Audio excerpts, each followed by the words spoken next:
시청자 여러분 안녕하십니까? 뉴 황세퍼의 요리교실입니다.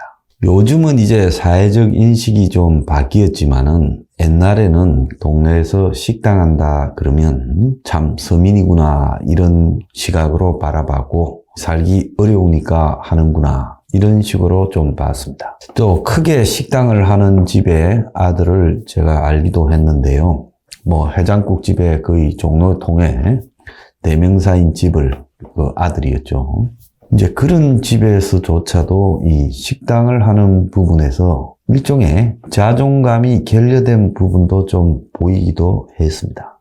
요즘은 식당을 크게 한다면 저 집 부자거나 생각하면서 그런 시각들이 거의 없어졌는데 과거에는 이 식당업에 종사하는 사람들이 크게 하거나 작게 하거나 간에 좀 의식이 있었죠. 그것은 옛날에 이제 산업공상 해가지고 가지고 있던 우리 한국 사회에 좀 좋지 않은 시각들, 편견들이 작용한 결과라고 보고 있습니다. 그것도 이제 세대가 교체되고 난 이후에 이제 식당을 한다라는 것은 그것이 이제 젊은 사람이 도전해 볼 만한 직장이고 그리고 또 요식업계에 외부 자본이 들어와서 프랜차이즈를 키워서 가맹점을 늘리면 배파는 일도 발생을 했고 그러니까 이제 프랜차이즈 사업이 마치 주식 장사하듯이 프랜차이즈 업계도 그런 장사처럼 비춰져서 광고를 통해서 사람을 모으는 일도 비일비재해졌습니다. 사람이 좀 성장하면 우리가 가지고 있는 생각도 세상의 변화에 따라서 바뀌어야 된다는 거죠.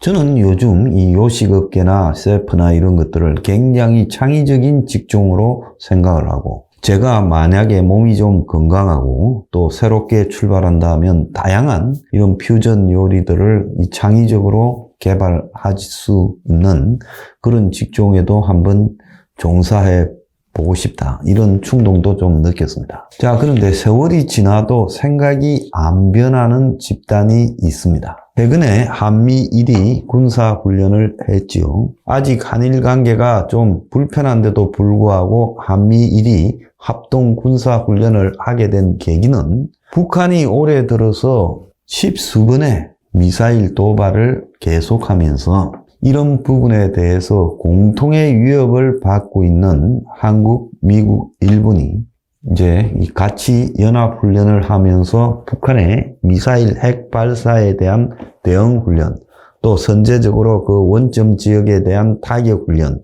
또 북한이 쏘는 미사일에 대한 탐지훈련, 정보교환훈련 등을 하고 있는 걸로 보입니다. 자, 그러면 왜 이재명이가 이번에 했던 말 한미일을 통해 연합훈련은 일본 자위대를 일본군으로 인정하는 행위다. 일본군의 한반도 진주 우길기가 한반도에 다시 걸리는 날이 실제로 생길 수가 있다. 이러면서 이것을 가지고 이번 훈련을 극단적인 친일 행위, 외교 참사에 이은 국방 참사라고 비판하고 자위대의 한반도 주둔까지 거론한 겁니다. 솔직히 자위대가 한반도에 주둔하는 것은 이 한반도에서 전쟁이 발생했을 때 일본군이 미군과 더불어서 한국을 돕기 위해 한반도에 올 수 있다고 봅니다. 그러지 않고는 자위대가 한반도에서 직접 상륙해서 연합훈련을 하거나 그렇게 할 가능성은 현재로서는 거의 없습니다. 근데 가능성이 거의 없는 일을 이재명이가 언급한 것은 무슨 속셈일까요? 그래서 이재명의 다음 이야기를 보면 일본 우길기와 태극기가 함께 휘날리며 합동 군사훈련을 하는 게 나중에 역사적으로 어떤 일의 단초가 될 줄 모른다. 일본의 현재 목표가 자위대를 군대로 격상시키고 전쟁을 할 수 있는 보통 국가로 만들자는 것이다 라고 주장을 하고 이번 훈련은 빠르게 정강되는 북한 미사일, 핵 등을 막기 위한 목적인데 일본을 왜 끌어들이냐. 그건 일본과 미국을 위한 것이지 대한민국에 필요한 것이 아니다. 이렇게 말을 했습니다. 자, 이재명의 이런 말은 박근혜 정부 때 지소미아 한일 군사 정보 보호 협정을 체결하고 위안부 문제를 이상하게 처리하더니 윤석열 정권 들어서 갑자기 몇 발자국 더 나아가서 한일 합동 군사훈련을 독도 인근의 우길기, 성조기, 태극기를 같이 걸어가면서 훈련을 한다. 원래 남쪽 멀리서 훈련을 했었는데 이번에는 일부러 독도에서 한 것 같아. 그러면서 미국은 한미일 군사 동맹을 맺고 싶어 한다.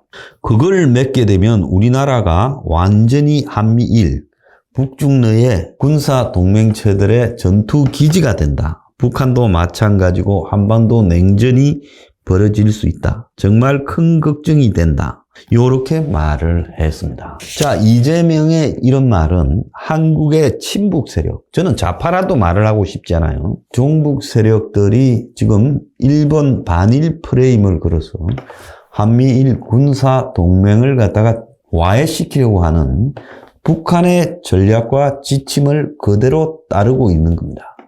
그래서 북은 처음에는 80년대든 반일보다는요, 반미, 반제국주의를 주장했습니다.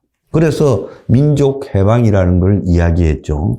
한국이 미국의 신식민지 국가이고 미국은 한국에 지금 자본을 투자해서 끊임없이 착취해가고 한국을 빈곤하게 낙후시킨다. 자, 이런 논리를 가지고 군사적으로도 침투해서 주한미군을 주둔시키고 경제적으로 침투해서 한국의 수많은 미국 자본에 종속되어있는 자회사를 만들어서 한국의 노동력까지 착취해서 마치 미국이 남미나 이런 데 가서 플랜테이션을 통해 가지고 바나나를 심고 오렌지를 심어서 착취하듯이 한국에서도 그런 착취를 하려고 한다. 그런 황당한 이론을 전개했어요. 그래서 제가 대학 다닐 때 그랬습니다. 한국의 지금 기업 중에서 미국의 자본의 영향을 받아서 거기에 애속되어 있는 기업 숫자가 얼마나 되냐? 전통적인 한국 재벌들이 한국 경제의 비중을 다 차지하고 있는 것 아니냐? 그리고 한국이 미국 수출이 없으면 무역으로 이만큼 성장할 수 있었겠느냐? 미국이 쿼터제나 이런 것들을 통해서 한국의 각종 제조업을 미국으로 수출하도록 만들었기 때문에 한국이 미국의 군사적 보호 아래 또 미국의 이런 수출 티오들을 갖다가 받아서 한국 기업들이 성장해온 것 아니냐. 그런데 일부 미국의 기업들이 한국에 들어있는데 그것들이 전체 비중으로 몇 프로 되느냐. 그래서 한국을 마치 남미의 종속 이론처럼 바라보는 것은 옳지 않다고 지적했습니다. 그런데도 그때 이런 말이 필요가 없지요. 우리는 미국의 신식민지 하에 있고 전두환, 노태우는 총독이고 그래서 미국이 조정하는 대로 군사적 대립과 냉전을 조작하고 월남전에 파견되고 그런 용도로 사용되어지고 있다. 이렇게 말을 했습니다. 자, 한국이 과연 미국의 식민지였다고 여러분들도 그렇게 생각합니까? 다 틀린 이야기죠. 그러니까 이제 나중에 반미를 가지고 선동해서는 도저히 먹혀들지 않는 겁니다. 전 세계에서 미국의 덕을 보고 안보를 지키고 많은 차관이나 원조를 받아서 경제가 미국으로 수출하도록 해서 성장해온 나라는 한국이 유일할 겁니다. 그러니까 그 다음에 들고 놓은 카드가 반일입니다. 자, 왜 반일을 하느냐? 일본이 여태까지 정권이 잠깐씩 바뀌어도 한 번도 어긋나지 않고 미국하고의 동맹을 맺어오고 가면 갈수록 그 미일 동맹이 더 강화됩니다. 그러면 미일 동맹이 궁극적으로 노리는 것은 북한, 그리고 북한을 지원하는 나라가 중국, 그리고 러시아잖아요. 자, 중공이라 부르겠습니다. 지금도 중공이 없어지면 북한이 1년도 못 갑니다. 그래서 중공은 북한으로 하여금 자신들의 미국에 대한 공격 그리고 한국에 대한 흔들기 등에 앞장서서 대리인 역할을 수행해주는 한마디로 졸개 나라로 만들었습니다. 그리고 소련이 러시아로 바뀌었습니다마는 푸틴 체제 하에서 구소련이 북한에 미치던 영향력을 그대로 발휘하고 있습니다. 자, 그래서 북한은 러시아와 그리고 중공의 지원을 받으면서 그야말로 전 세계의 유일한 권위주의적 독재 체제의 연합을 북중러가 구축했지요. 자, 미국이나 일본이 잘 살고 있는 그리고 전 세계와 평화 교류를 하는 러시아나 중국, 북한에 대해서 먼저 시비를 걸고 공격을 한 적이 있습니까? 아니잖아요. 결국은요, 냉전 시대의 패먹기가 아니라 한국은 중국이나 북한이나 러시아와는 다른 일본과 유사한 아시아에서 민주주의가 가장 정착이 되고 안정된 서구화된 나라는 일본이지 않습니까?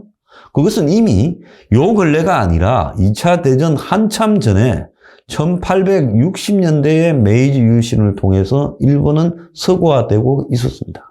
그래서 한국과의 이 서구화의 속도로 보자면 한 80년 이상을 앞섰던 나라다. 이걸 인정해야 됩니다. 그래서 일본의 민주주의 시스템, 일본의 선거 시스템, 그리고 일본의 이 사회적 자본의 수준, 이런 것들이 아시아에서는 가장 나은, 유일하게 G7에 들어갈 만큼 선진화된 나라이죠. 그 인정할 거는 인정해야지요.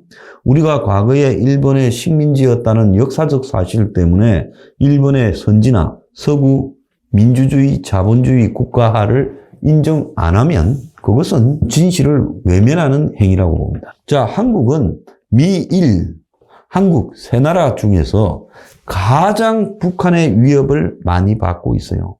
중국은 끊임없이 남한 정권을 친중으로 만들어서 이 미국으로부터 떼놓으려고 하고, 북한은 끊임없이 남한 정권의 반일이라는 프레임을 걸어서 남한의 주사파들이 사실상 집권 세력의 핵심이 되는 상황이 지금 오래됐잖아요. 자, 그들을 통해서 끊임없이 반일 프레임을 사회 문화적으로, 역사적으로, 교육적으로, 그리고 심지어 엔터테인먼트, 영상으로도 그걸 끝까지 주입해 왔습니다. 봉오동 전투 같은 데서 그런 영화가 왜곡시키고 있는 수많은 장면들이 그런 거죠. 그래서 한국 사회의 반일 프레임에 도전하는 것은 이 윤미향의 위안부 문제가 저렇게 문제가 될 때까지 누구 하나 보수 진영에서 제대로 이 반일 프레임에 도전을 하지 못했다는 겁니다. 반일에 대해서 마치 문제 제기를 하면 일본의 식민사관, 친일파라고 낙인을 찍습니다. 보수 진영에서는 그것들이 두려워서 아무도 제대로 대응하지 못하고 그들은 항상 낙인 찍기에 들어가고 그들이 불리해지면 죽창가를 이야기하고 친일 프레임을 이야기합니다. 문재인 시대에 벌어진 그 친일 프레임이라는 것이 얼마나 한일 관계를 갈라놓고 또 그 연장에서 벌어진 이 징용에 대한 배상 문제, 얼마나 한일 관계를 왜곡시켰습니까? 한미일 동맹이 그야말로 서구화된 민주주의, 자본주의의 동맹인데 그런 동맹이 지금 군사적으로 북중러의 위협에 대처하는 한 축에 서 있죠. 이것은요, 부인할 수 없어요. 한국과 관계없이 중국이 지금 전 세계로 팽창주의로 일관하고 돈을 좀 빌려줘 놓고 군사기지를 이렇게 점유하고 그러면서 중국이 아시아, 태평양, 인도양까지, 아프리카까지 자신들의 군사기지화를 추진하는 군사적 제국주의, 밀리터리 임페리얼리즘을 추구하고 있는 게 사실이지 않습니까? 러시아 한번 보세요. 전 세계의 분쟁에 개입해서 자신들의 영향력을 행사하고 이득을 취하는 그런 제국주의적 행태를 벌이고 있지 않습니까?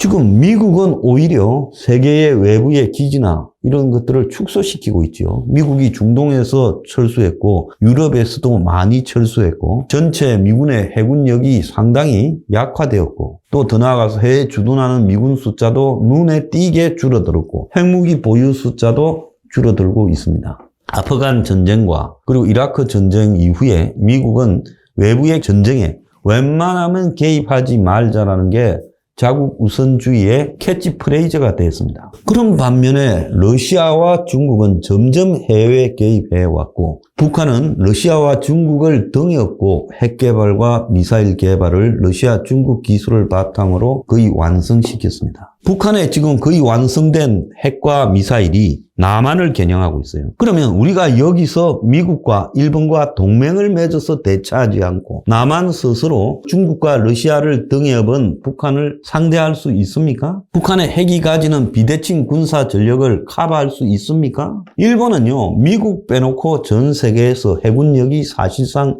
2위고 일본의 초계 능력, 즉 일본이 해상에서 뭔가를 발견하고 대처하는 능력은 뭐 세계에서 탑에 속하는 나라입니다. 그럼 일본이 가지고 있는 그런 해상 초계 능력을 바탕으로 우리가 북한의 도발, 특히 핵과 미사일 도발에 있어서 정보를 취득하고 그리고 세 나라가 같이 북한, 중국, 러시아의 위협에 대응하는 것을 우길기가 휘날리니 과거와 같은 상투적인 친일 프레임을 걸어서 지금 장난을 치는 겁니까? 나는 한국 사람들의 이중성도 무섭다고 봐요. 일본이 이번 주 들어서 무비자 개방을 했지 않습니까? 일본에 가려는 사람이 20배 이상 늘어났다잖아요. 그래서 대다수 한국 사람들이 일본 관광을 좋아하고 일본 음식과 문화를 좋아하고 일본에 가서 살면서 한국에서 벌어지는 반일 프레임에 대해서는 침묵을 해요. 왜? 내가 친일이라고 하면 찍힐까 봐. 그래서 황 대표가 내놓고 나는 한국에서 내가 친일이라고 하는 첫 번째 논객, 첫 번째 정당이 되길 바란다고 노골적으로 입장을 표명하고 있는 겁니다. 자, 그들이 황 대표는 안 건드리죠. 왜? 황 대표는 80년대 초반부터 이런 좌파의 프레임에 대해서 싸우는데 익숙해진 사람이에요. 그러면서 그들은 자신들의 친일 프레임을 걸어서 국민을 갈라치게 합니다. 그런데 어리석게도요, 국민의 절반이 이런 친일 프레임에 놀아나고 지난번에 문 정권이 반일 프레임을 걸어가지고 국민들을 선동할 때 뭐 자기가 렉서스 차를 타는데 그걸 부수는 쇼까지 한 인간까지 인천에선가 나타났어요. 정말로 웃기는 소리 아닙니까? 한국이 일본한테 나라가 약했고 싸울 의지가 없이 한국의 상층 지도부가 나라를 일본에 넘겨줬지요. 물론 일본이 한국을 먹으려고 하는 의도도 있었습니다. 그런 의도가 없는 나라가 어디 있어요? 자, 일본이 대륙으로 진출하려면 한국을 거쳐서 가야 됩니다. 그러면 한국이 일본의 그런 의도에 맞서 싸우고 투쟁하고 했어야지. 왕이거나 당시에 이시조선의 대신이라는 것들 중에 누가 그런 것들을 했어요? 평범한 안중근 혼자서 쏘지 않았습니까? 자, 그래서요, 스스로 망한 나라입니다. 그런데 그 식민지가 45년에 끝났고 이재명이가 뭐라 했는가 하면 북한이 남침하기 바로 5년 전까지 수십 년간 일본이 지배했다는데, 자, 북한이 남침했을 때 중국은 북한 편을 들면서 자기들과 상관없는 전쟁에 개입해서요, 남한에서 수십만 국민들을 살상했습니다. 러시아는 공군을 보내서 같이 싸우고 무기를 다 대줬습니다. 그들이 우리의 적이죠. 일본하고는 싸우지 않고 나라를 넘겨줬는데 우리를 상대로 직접 전쟁을 걸어온 북한과 같이 싸운 중국과 러시아에 대해서 이재명은 침묵하는 겁니까? 한국의 군사력이 6이라고 하는데 자위대에 도움이 필요하냐?